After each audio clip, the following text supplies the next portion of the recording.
Do you want to film the intro? Yeah. I'll just follow. Oh, this looks good. Right here? Yeah. So, this episode we are filming the dogs biting my crotch. Okay. Today we're interviewing my best friend Maiara Walsh. Shooting with my best friend. Cory in the house, Vampire Diaries, Desperate Housewives, Agents of S.H.I.E.L.D. I've been doing this a long time. I mean, my entire life changed. It's 2 years later and I'm in this crazy lawsuit. I don't want to be here. I don't want to get out of bed. At a certain point, I had to make a decision. Time and time again, your intuition has told you. It's never been wrong. It's never been wrong.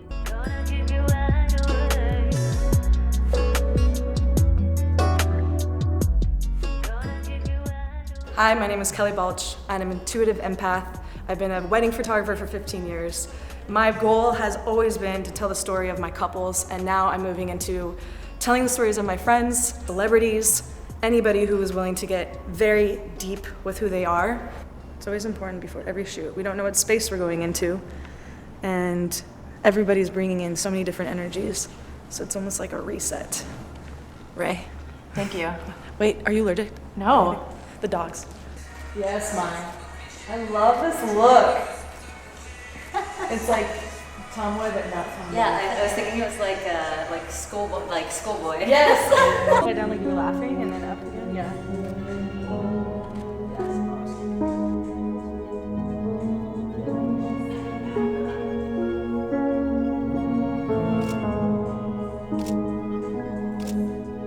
This is a different setting, isn't it? It is a different setting. It is. It's quite exciting. It's exciting. It's many things. It's definitely many feelings and many emotions. Yeah. On a beautiful rainy day. I'm very happy to be here with you, I'm so excited. the bestie. Yeah. Okay, so I mean, I know who you are, but how would people recognize you? Most often recognize me from my Disney Channel days, from Cory in the house, Vampire Diaries, Desperate Housewives, Agents of S.H.I.E.L.D., Good Trouble, Switched at Birth. I've been doing this a long time. And a project I recently did in Brazil called Haze. And what would you like to be known as? I see myself as a full creative. Like, I love the entire storytelling process. I just co-wrote and direct my first feature film, which should be releasing this year, which is exciting. I've been writing for 15 years now or more. Yeah, directing and producing, and I also love designing spaces and bringing community together.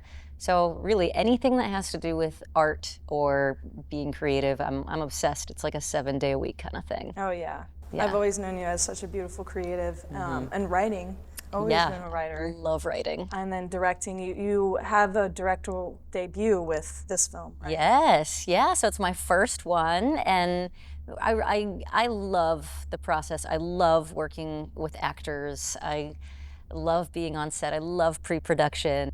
You create a whole world. Yes, Yeah. I love creating worlds. So how was it with your background and your extensive history of being an actress? How did that actually help you be a really amazing director and creating those worlds and those spaces? Yeah, I think the ability to know where an actor is coming from and really understanding that each actor has a different style. You know, some people might use their own personal experiences, but then other people might create memories that are specific to their characters. And I've worked with directors who were actors or were not actors, and I always found that the actor directors like really had a different kind of sensibility and like really knew how to connect in a really powerful way. And then, you know, I was also in the film as well, so people are often like, well, but how do you do both? And I have the ability to like disconnect from myself, so I can literally like watch the screen like a playback and be like, okay, she needs to do this, like while talking about myself, and then I can give myself that note. Interesting. So you literally put yourself in a third person. It's so strange. It's so weird. I don't even know, like, yeah, and I'll just talk about myself as like this character. I never knew that, and I love that so much. You're like, what is she doing? I also talk to myself so much. I feel like people are like, "Is this what's up with this girl?" But you know, it's just how I like process things and visualize things. Because people have an inner monologue, but you talk out loud with that inner monologue. Yeah, it reminds me of when we were shooting, because you shot some drone footage on our movie, and like you guys were in the car, and I was like outside, just like visualizing things, and you guys were like creating this whole commentary of what I was actually saying. Like, I think I left something in the oven, you know. And Oh my God, do you have that? Is that, I totally forgot about that. I have that. I have that somewhere in my photo roll. Oh my God, so I love good. that so much. Yeah. And then you've been filming so many different places. I remember when we went to Barcelona Oh my gosh. and filmed, or you did. I just followed. It was so fun. We were on totally opposite schedules. Like, I was only doing night shoots because it was a horror film, and so I would leave at 6 p.m. and get back at 6 in the morning, and like I would fall asleep. You would just be getting up, and then you would be out all night like partying or something. Yes. And You have your siesta, like. yeah, exactly. But like anytime we could hang out was just a blast. I love traveling with you to where you were filming, and even The Brazilian one. the Brazilian one. Yeah, I shot an entire like 2 seasons of a show in Rio de Janeiro, called Reis, which means kings. Oh, and you are Brazilian. Yes, so I'm half Brazilian. My mom is full-blooded Brazilian from São Paulo. I lived there when I was a kid. I lived there in my adult life from 2022 to 2023, and I mean, I go back every year. Like that country has so much of my heart. Would you say that's like your second home? I know that. Absolutely. Right? Like. Yeah, I mean, I have places I love. Like Barcelona is always going to be one of my favorite cities. But in terms of like just where I feel like so held there most of the time, and the culture and the music and the people. It's a funny thing because I always am missing somewhere or missing someone. When I'm here, I'm missing there. When I'm there, I'm missing here. Interesting. So there's a word in Portuguese called saudades. Saudade. And there's not like a great translation for it, but it's like missing something, but like with a deep, deep yearning for that thing. Which I think Very is pretty romantic. poetic. It's very Which romantic. Brazilians are very romantic. They're so romantic and passionate, for better or for worse. But yeah. So how long were you filming there in Brazil? This last time I was filming for almost a full year. Oh my God, how was that like? Like, go into. I mean, my entire life changed. You know, I didn't really know what to expect. I was just like, wow, okay, my life that I thought I had here, like I'm gonna be uprooting that and living in a different place. And it's different with like films when you're going off for like 2 months or maybe 3. Like, you know, you're still coming back to your life, and when you're gone for that long, you're making new friends. You're creating an entirely new ecosystem You're around enveloping you. yourself completely in that world. For sure. So I think the first couple of months were a little tough because, again, it was like, you know, making new friends again and like the Brazilian slang. But I was like, oh man, this is a little harder than I thought it would be. And wasn't this your first time filming actually in Portuguese? Yeah, so I'd shot a Netflix show. No, actually, I'd done 2 Netflix films where I spoke Portuguese in them and some English. But this was the first one that was like fully Portuguese, and it was set in, it's like a period piece set in biblical times. So it was like, not only was it Portuguese, but it was like super old style Portuguese. Oh, I didn't know that they changed the. Oh my God. Yeah, and I remember I had a 3-page monologue at one point, and like I had to fly to LA and flew back, didn't sleep, went straight to set, did this 3-page monologue.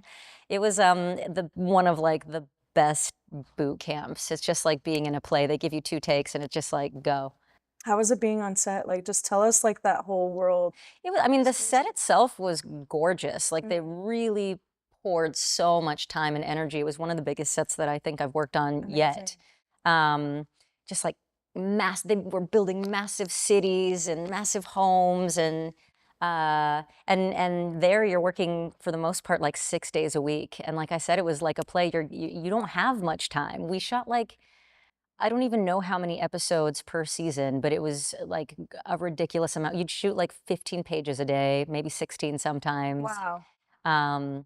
So And yeah, for reference, that's not usually, right? Like, no. Usually, like, at least my experiences here, like, especially with emotional scenes, you get like time with them and multiple takes. And there it was like, they say like here it'd be like, don't waste it on the rehearsal, like just like. oh, interesting. But there it was like, oh no, like I got to be in it already in rehearsal because right after that they're calling action, and I got one, maybe two takes after that. I always just come to any set with like a lot of curiosity and like really wanting to immerse myself. Amazing.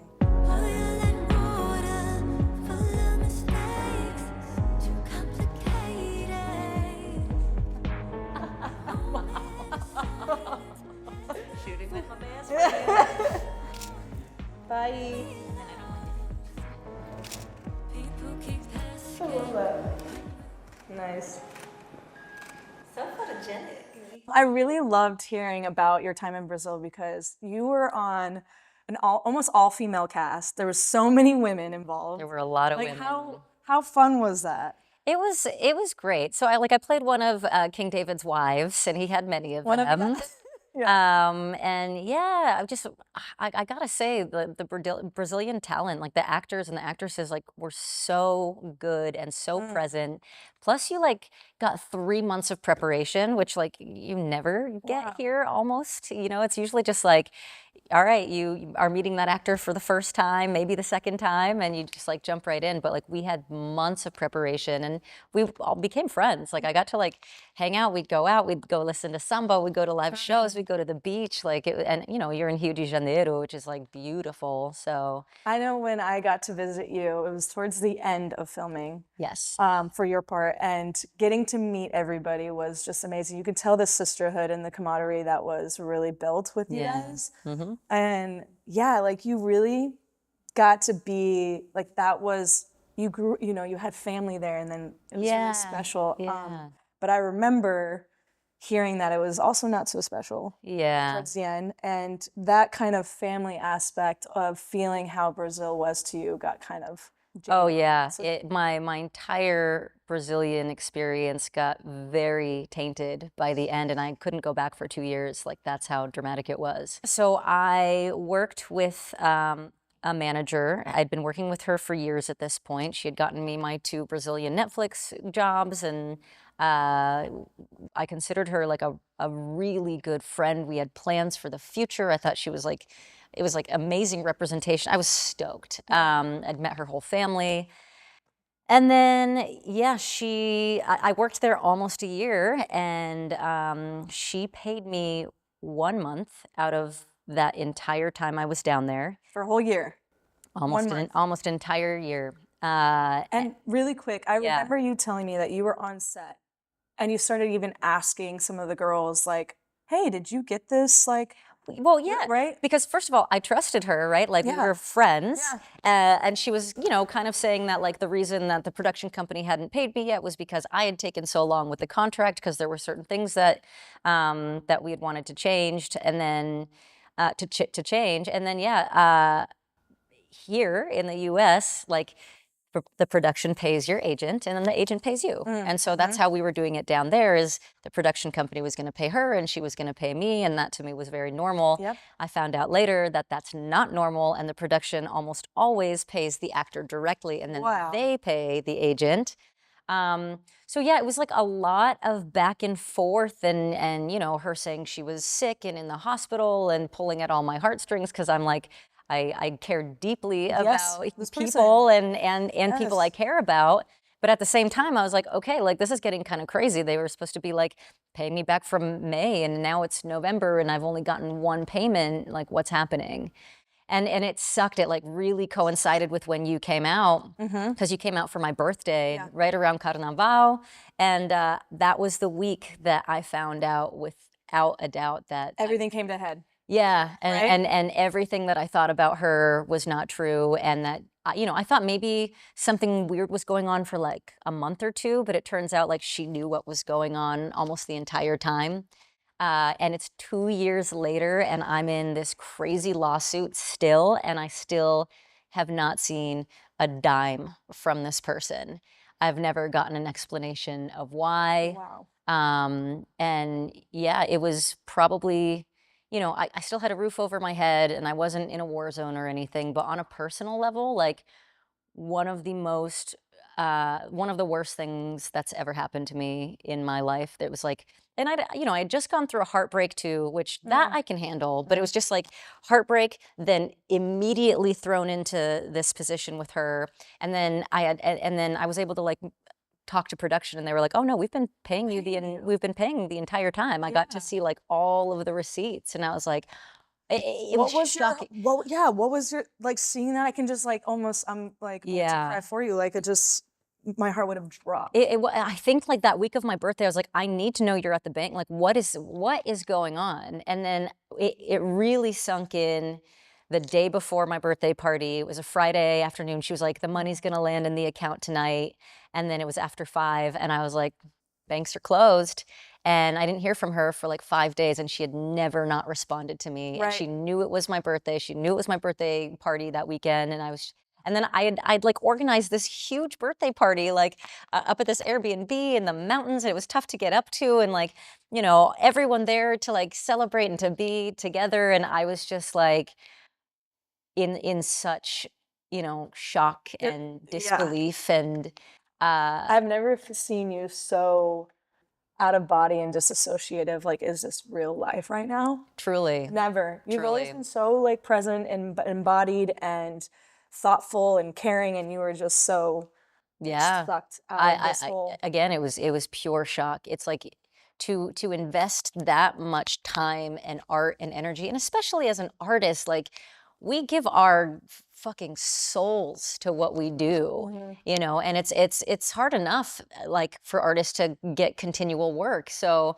to finally be like realizing this dream of mine to like work in Brazil, in Portuguese, you know, on a, you know, a very difficult character, and to feel really proud of my work, and just to know that like this person was not compensating me for that work, and then having to, you know, come home afterwards. And I had built this creative studio, like this huge studio with friends. And, you know, now I was paying like my rent and the studio rent. And I got back, I had a business partner who was gonna be diving in with me to the studio. And we'd been chatting, going back and forth for months and months and months.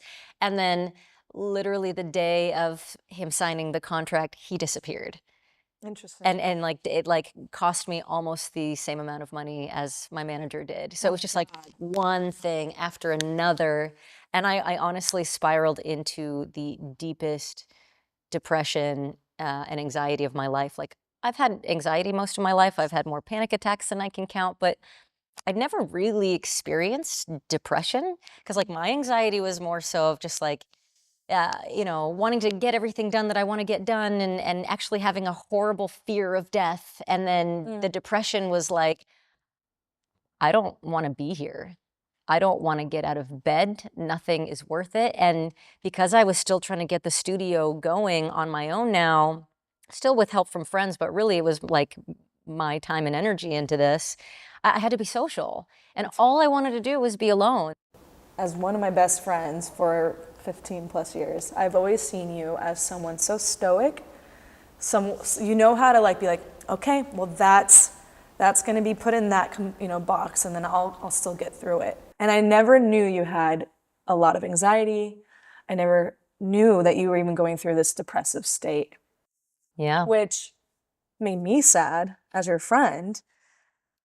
But then when we went to the artist retreat, where you were just like, yeah, I mean, we like, you know, we do this trip. We try to do trips yearly, just with like a small group of friends. And it's usually just like such a lovely way to kind of forget about the outside world, connect with each other, you know, talk about stuff that we're working on, read, just be silly. yeah. And it was the first time that I was there, and I felt like an outsider.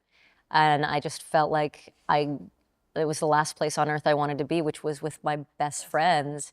And I remember like going to bed early and just like being under the covers and bawling my fucking eyes out, literally just being like, I don't want to be here. And by here, it was not just that room. It was like, I don't want to be on earth. Yeah. You know, and I think I'd gotten to the place, it's like, I'm usually like a very optimistic Very person. optimistic. I see the best in everything. I see the best in people. I will take almost any bad situation and find a way to make it positive. But I was so worn down by that point, and it really wasn't the first time that I've gotten scammed. It was the worst time I've gotten scammed. But like, there have been a lot of, I would say, people who've taken advantage of my kindness and my openness over the years. 1000%. And I was just like, man, like, is this what life is? It's like you can put your best foot forward. You can have your best intentions.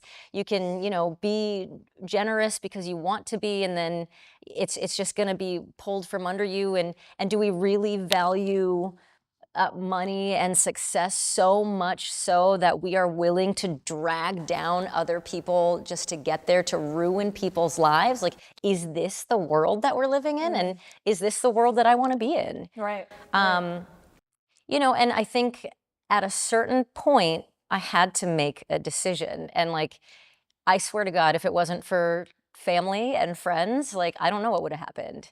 Like, truly. And I'm sure that's going to be very difficult for like my mom to hear. But yeah, I was at the lowest low I've ever experienced. And then I was like, well, shit or get off the pot. Like, what are you going to do? What was that kind of monumental moment that just had you shift? What was, or what was it, a buildup of things? I think I'm very much more so of a, it's always like so many things coming together. I don't ever think for me in my life it's just a switch. I wish it was, because then I could just like turn the depression off. You know what I mean? But it was that final like decision of, all right, if I'm going to be here, what is my life going to be like? How do I really find a consistent practice that is going to slowly make me start to feel better? And I'm someone who needs a lot of alone time. And I think from the moment I got back to like, which was what, like April of 2023, up until the end of December in 2023, I was just around people nonstop. And so I was like, all right, I'm not going to do anything for New Year's. I'm going to spend half a day with my family on Christmas, and like I'm going to spend 2 weeks by myself, and I'm going to figure my shit out, and I'm going to do all of the things that inspire me. I was reading, I was singing, I was making music, I was writing. I know you wrote a script then. Yeah. And I started writing a novel and a script that like. The script dealt with like depression, and then the novel's awesome. It's like an action thriller about this assassin who's sent on a suicide mission, and she survives, and she goes back to Berlin to like enact unholy vengeance on everyone who plotted against her. And that was such a fun, like, thank God for art. Like, I'm so grateful for art, because like, I don't know how people channel all of this shit. Like, what do people do? Like, if I didn't have art, like, I don't know, I'd be a puddle on the fucking floor. Like, art has allowed me to take all of the emotions, whether it's the highs of the highs or the lows of the lows, and like put it into a story that, has universal themes that people can connect with. But that one's so fun because I would never do these things in real life, but like I got to act out my rage. And I've experienced rage in the past, but I don't think I'd experienced rage to this level.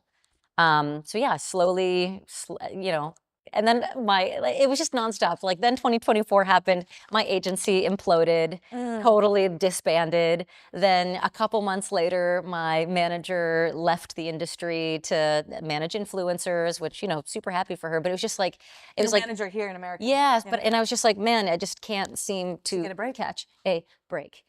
Is it catching a break, or is it actually getting rid of all the excess stuff that you no longer need? So I closed the studio July 1st of 2024, this last year, and that had been just really sucking me dry. And even though I loved having a home for creatives to be in, I was like, I gotta focus on myself right now. Like I need to be You already did create that home. Yeah.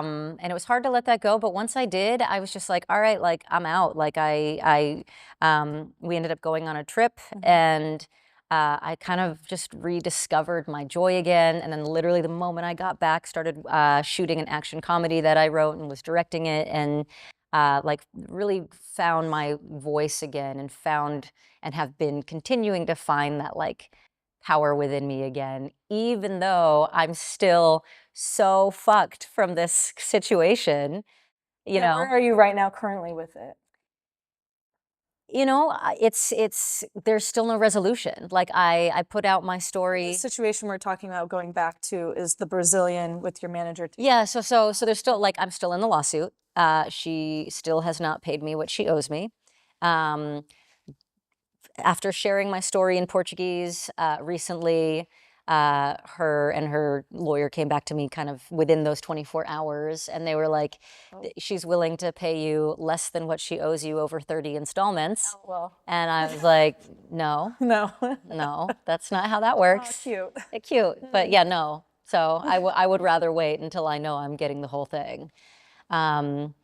So yeah, so it's there. I still am having similar challenges, but I'm in a better place, and I'm, you know, feeling like things are finally shifting. I want to know the zoomed out lesson that you were learning from that, because I know we talked about this, but I want to know, I want to hear it from you. What was that lesson from everything that, if I can reiterate, just you giving so much and trusting so fast and them taking advantage of your kindness, which I know this happens to so many people. Yeah, yeah. I mean, I think people always show their best face, right? They're always like you meet someone for the first time, they're not gonna like tell you all their shit. I would prefer that. You know what I mean? Like let's show each other all of our cards and decide if we want to move forward. The amount of trust and love that you put into a relationship, you know? And it sucks because it's like, that's also one of my favorite parts about myself is that I love deeply and that I see human beings At their essence. At their essence, Yes. you know, and there's so much like shit on top of that. But Yep. yeah, of really taking my time with things, with people, and with business. There is no excuses can be made for money not being paid in a timely fashion. You know, to not have any fear surrounding like, oh, like, but this person's not doing okay. It's like, no, like, I understand you're not okay, but like, this is still something that I've earned and I need this in my account now. And not just even your manager speaking. We're talking about No, you were people, saying, you were absolutely. saying that many different partnerships, professional and non-professional, that you went into. And yeah, and like it was like 2 years of just compounded relationships. It was so gnarly. Oh Yeah, my God. and that it's like, and I believe everything is a pattern and a lesson, as you do too. So it's like zooming out. Have you? Yeah, Where are you I'm gonna at be honest. I'm gonna be fully honest. I trust very few people these days. And I think Barely there's trust me. you know, but I hope she. Of course. Right. But, you know, but like the great thing is we can relate on this because, you know, you went through a divorce and you went through some moments too where like Even professional and not as, like, where I also felt from you because when you are betrayed to that fucking level, you're like, well, if this person can do it, who else can do it? Are my best friends doing this shit to me? Are is my family members doing this? Yeah, and I didn't trust myself. I know. Well, That's what it comes down to. fucking for sure. So that part is really, really tough because I'm struggling now with like, all right, like I want to trust the people who have a good track record with me, who I've known for years and years and years, you know, like this fucking human right here. Hello. I feel like I have a pretty good track record. You do have a pretty good track record. It's true. Yeah, but you know, so it's finding that healthy balance of like, okay, I pay attention to red flags now in a way that I didn't in the past. I think in the past I would see a red flag and I'd be like, oh, that looks like a cozy blanket. But it was bedazzled.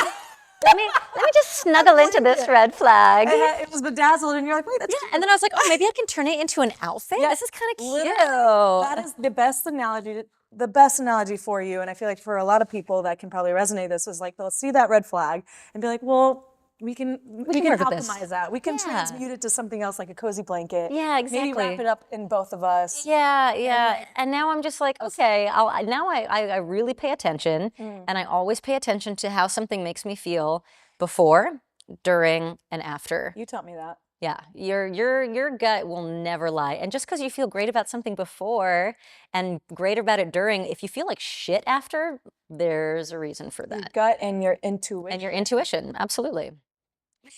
That look. Plug the intuitive Intuition. interview that we're having. You're standing too is very like Yes. ready. You were ready.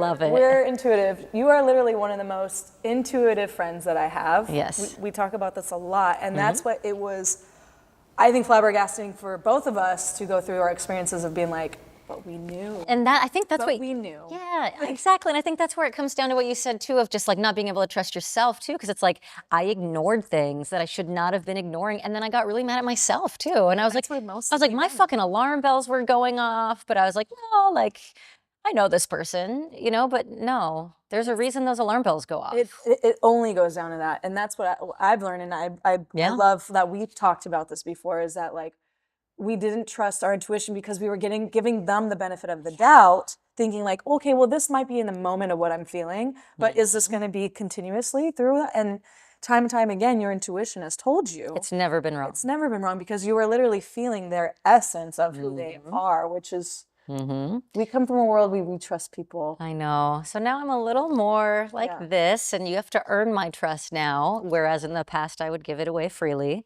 And you were like that too. I would argue a lot of our friends were. Yeah. Oh yeah. You know, just open-hearted, like artist, Big lover. soul, sensitive, blah, blah, blah. And now I'm just like, well, you know, I want to be sure that where I'm placing my energy is going to be reciprocated. Because I can't be drained anymore. I won't do it. I'd rather not. Absolutely. So wrap this up in a little pretty bow. Yes, a little pretty bow. Where is your strength now? How is this actually going to be? You already kind of spoke about it before, of like, how is this diving into your projects and your creative vision for the future? I feel more resilient than I ever have, and I've always thought of myself as a resilient person. Exactly. You know, so it's just like there's nothing I can't handle. Like there's no aspect of chaos that I'm gonna like lose my mind over. And also another thing, I used to be like, 2020 is gonna be our year, or 2025 is gonna be the year, and this and that, and I'm like, we'll see. And I'm just like, let me enjoy everything I have while I have it. Because we don't know what tomorrow is going to bring. We don't know what the next 10 minutes are going to bring. So I want to really appreciate everything I have while I have it, invest my time and energy into things that invest time and energy back. And yeah, creatively, like I'm on the path that I want to be in. Like I create and build projects. I love working on other people's projects as well. So much fun to like dive in and not have to wear 1,000 hats. Right. Oh yeah. You know, but I also have that maniac side of myself. I like all of I like directing, I like acting, I like writing, I like music. Nice. I kind of really want you pissed. Okay. Awesome. Sweet. Cool. Boom chakalaka. All right. Outfit switch, and then we'll go in the interview. Let's do it. Okay, so just put some names to your projects, because I know you've been working on a lot of them like simultaneously as well. Yes. What are they, if you can speak about on any of them? Yeah, Like, so name them, tell them where we can actually see them or when they're coming out or whatever else. So my feature film that I co-wrote and directed is called Bite, B-I-G-H-T, which is the name of a nut. And then that will be coming out at some point this year. And What kind of nut are you speaking about? you'll have to watch the movie and find out. But Tantalizing. it is a very sexy psychological thriller, and it is definitely the most adult project that I've done in my entire career, and I'm very excited about that. I'm very, very, very excited about Yes. And then my action comedy is called FML. My novel, which I will be finishing in the next few months, is called Aim to Kill, An Assassin's Guide to Living. So it's kind of like a cheeky self-help title. Yeah. And yeah, I still have a project called Youngblood and another one called Shots Fired. Those are two other features that I plan on directing soon as well. Awesome. Yep. And music. And you can find me on my Instagram. Yeah. Yeah, my name is so hard to spell. And nobody knows how to say it. You don't know how many people have known me for like 8 years or longer. Really? And yeah, but they'll know how to say my name with me, but then they'll like look at it around me and they'll be like, oh, they'll be like, I thought it was the most simplest thing for some reason. yes. So it's pronounced Maiara, like the car, the Miata. Ada. And it's Maiara Walsh, WALSH. And I post everything that I'm doing there. On Instagram, right? That's like the best place to find just like What what about I'm YouTube? currently doing. YouTube as well, but all of that information you can find on Instagram. Awesome. Yes. Amazing. Appreciate it. And you were Those the friendships. only person that I was like comfortable to share this with in English for the first time. Thank So I you. really appreciate you taking your time and sharing your energy with me. Thank you for being so open. I love you. I love you. Can we hug? Yeah. Love you so much. I know, you I'm so too. proud of you. Thank you. All right. Yeah. I think that is a wrap on Maiara Walsh. Thank you.